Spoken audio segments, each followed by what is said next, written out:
আলহামদুলিল্লাহ, সত্যিই শুনতে চেষ্টা করছিলাম পাথর কি বলে, পাথর যে কথা বলে। আমি যদি আপনাদেরকে এই বিষয়টা আসলে প্রমাণ দিতে চাই, তাহলে এই জায়গাতে আসা ছাড়া আপনারা আর এই প্রমাণ আসলে বিশ্বাস করবেন না। সত্যি পাথর কথা বলে। আমি মানে যখন এই জায়গাটাতে ছিলাম, এই যে সমুদ্রের গর্জন, সেটা যখন এখানে বারবার বাড়ি খাচ্ছে, তখন এখান থেকে এক অদ্ভুত ধরনের শব্দ আসছে। এটা এই কথা আসলে সবসময় কান দিয়ে শোনা যায় না, চোখ দিয়েও শুনতে হয়, অন্তর দিয়ে ফিল করতে হয়।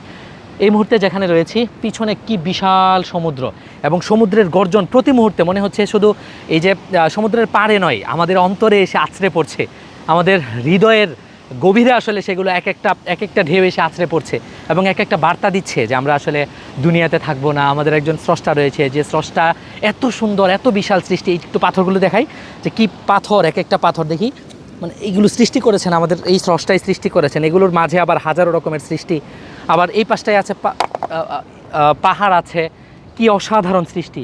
প্রতি মুহূর্তে আপনি এই জায়গাতে আসলে অনুভব করবেন যে এই সেকেন্ডটা আমার রবের নিয়ন্ত্রণ ছাড়া চলছে না, এই পরের সেকেন্ডটাও আমার রবের নিয়ন্ত্রণ ছাড়া চলছে না, অতীতের সেকেন্ডটাও আমার রবের নিয়ন্ত্রণ ছাড়া চলছে না। সত্যি আমি যে কান পেতে ছিলাম, এটা শুধু ভিডিওর জন্য না, তার আগে অনেকক্ষণ ছিলাম, সত্যি শুনতে চেষ্টা করছিলাম যে পাথর কি বলে।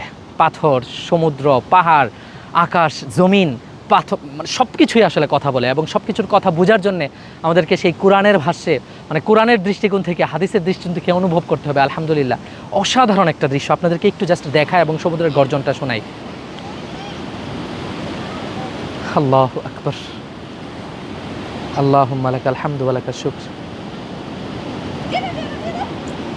এই জায়গাগুলোতে আসুন, কুল সিরু ফিল আরদ, এই আয়াতের উপর আমল করুন, দেখবেন ঈমান এমনিতেই বৃদ্ধি পাবে।